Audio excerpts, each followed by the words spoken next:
कहानी एक बूढ़े पिता की। ये कहानी है एक गरीब पिता की जो अपने गांव में रहता था और अपनी खेती बाड़ी संभालता था। और उसका बेटा अपनी बीवी, दो बच्चों के साथ दूर शहर में रहता था, जिसमें उसका बेटा 11 साल का और बेटी 9 साल की थी।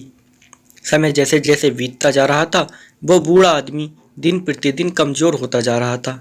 एक दिन जब बूढ़े व्यक्ति को लगा कि वो अब ज़्यादा कमज़ोर होता जा रहा है, तब उसने अपने बेटे के पास शहर जाने की सोची और अगले दिन अपने बेटे के पास रहने के लिए शहर चला गया। शहर में उसके बेटे का एक बड़ा सा घर था, जिसमें उसका परिवार खुशहाल से जीवन व्यतीत कर रहा था। उस बूढ़े आदमी के आ जाने से उस परिवार में कुल 5 सदस्य हो गए थे। दिन भर बीतने के बाद जब रात हुई तो सब लोग खाना खाने के लिए टेबल पर बैठे। खाने के टेबल पर सब शीशे के बर्तन और चम्मच थे।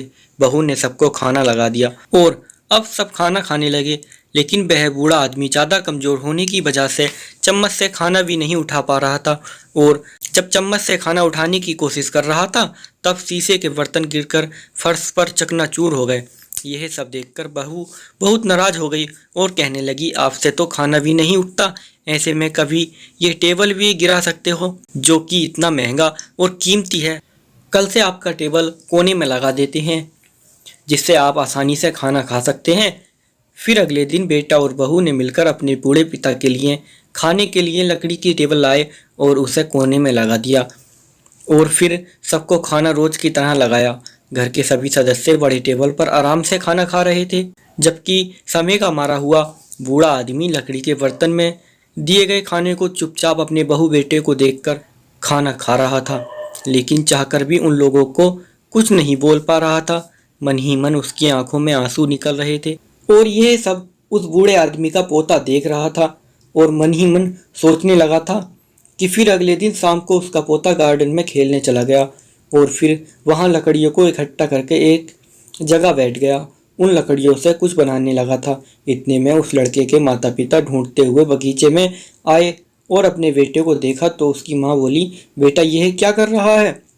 तो वह लड़का बोला, माँ जब आप लोग बूढ़े हो जाएंगे तो आप लोगों को भी खाने के लिए कोने में लकड़ी की कुर्सी की जरूरत पड़ेगी, तो मैं अभी से आप लोगों के लिए कुर्सी और टेबल बना रहा हूँ।